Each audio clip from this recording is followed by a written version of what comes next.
இதுல ஜாதி பிரச்சனை இருக்குதுல்ல, உயர்ந்த ஜாதி தாழ்ந்த ஜாதி ஏன் இருக்கிறாங்க தெரியுங்களா? நம்பிக்கை. சொல்லுங்க எல்லாரும், நம்பிக்கை. நம்பிக்கை சொல்லுங்க.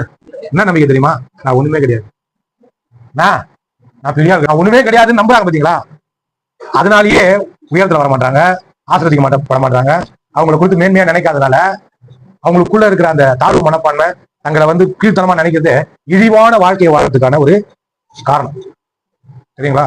நீங்க எந்த அளவுக்கு உங்களை மட்டமா நினைக்கிறீங்களோ அந்த அளவுக்கு தாழ்ந்து போறதுக்கு உங்க மனம் ஓடும். இதுல இருந்து என்ன தட்டி தூக்குறது பெரிய விஷயமா இருக்குது. சில சமயங்கள்ல நம்மளை மட்டுப்படுத்தி நம்மளை ரொம்ப மட்டமா நினைக்கும் போது கீழ்த்தனமான காரியங்களை மற்றவங்க நம்மளை மதிக்கலாம் கூட நம்மளுக்கு தெரியாது. அது எவ்வளவு பெரிய விஷயம் பாருங்க. மற்றவங்க நம்ம மதிக்க மாட்டாங்க அப்படின்றது கூட தெரியாம ஒரு மனுஷன் தானா மரியாதை கொடுக்க மாட்டாங்க மனுஷன் தானா, அது எவ்வளவு பெரிய கஷ்டம். நீ எந்த அளவுக்கு உயர்ந்த ஆளு அப்படின்னா தேவனே தன்னுடைய ஜீவனை கொடுத்து உங்களை அந்த அளவுக்கு உயரத்துல வைத்திருக்காரு. அப்ப எந்த அளவுக்கு நீங்க சிந்திக்கணும். இவங்க ஜாதி பேரை சொல்லி கட்சி நடத்திருக்காங்க, இந்த ஜாதி பேரை சொல்லி ஒருத்தர் அவங்களா எனக்கு ஒரு பாஸ்டர் ஒரு பெரிய பெரிய சர்ச்சை வச்சிருக்கிற பெரிய அதே லட்சக்கணக்கில் ஆட்களை வைத்திருக்கிற சர்ச்சை பாஸ்டர்கள் என்ன சொல்றாங்க அவரு அவங்க ஜாதிப்பா, அவங்க அப்படிதான் இருப்பாங்க. நாங்க பெரியாளா வருவாங்க, அந்த ஜாதிக்காரங்க பெரியாளா வருவாங்க. அந்த ஜாதிக்காரன் எப்படி இருப்பாங்க மென்டாலிட்டி பாத்துருக்கீங்களா? அந்த மென்டாலிட்டி பாத்துருக்கீங்களா? உயர்வா நினைப்பான் தன்னை பத்தி. மற்றவன் மரியாதை கொடுக்கணும் போக மாட்டான். மற்றவன் தன்னை மதிக்கலன்னு வைங்களா, எப்ப முடிவு இனிமேல் உங்கள்கிட்ட வச்சுக்க கூடாது, பிசினஸ் வச்சுக்க மாட்டான், எதுவும் வச்சுக்க மாட்டான். அப்போ அந்த அளவுக்கு அவன் பெருமையா இருக்கலாம். உண்மைதான். நம்ம எப்படி பார்த்துட்டு இருக்கிறோம்? நான் ஒண்ணுமே கிடையாது.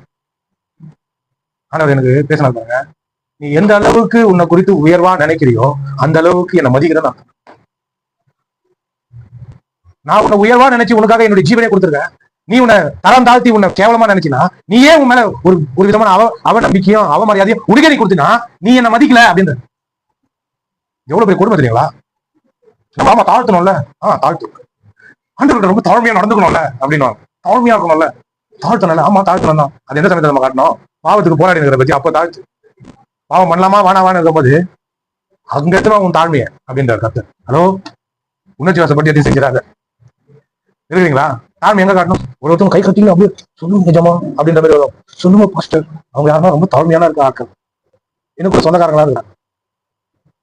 ரகு சித்தப்பா ரகு மாமானா ரொம்ப தாழ்மையா ரொம்ப நம்மள ரொம்ப மதிக்கிறாங்கன்னு நினைச்சேன்.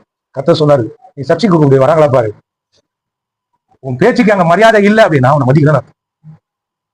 நான் எப்படி தெரியுங்களா? நான் சொல்றதெல்லாம் கேட்கணும், அப்பதான் எனக்கு மரியாதை கொடுக்குறாங்க அர்த்தன்ற மாதிரி நான் நினைச்சேன்.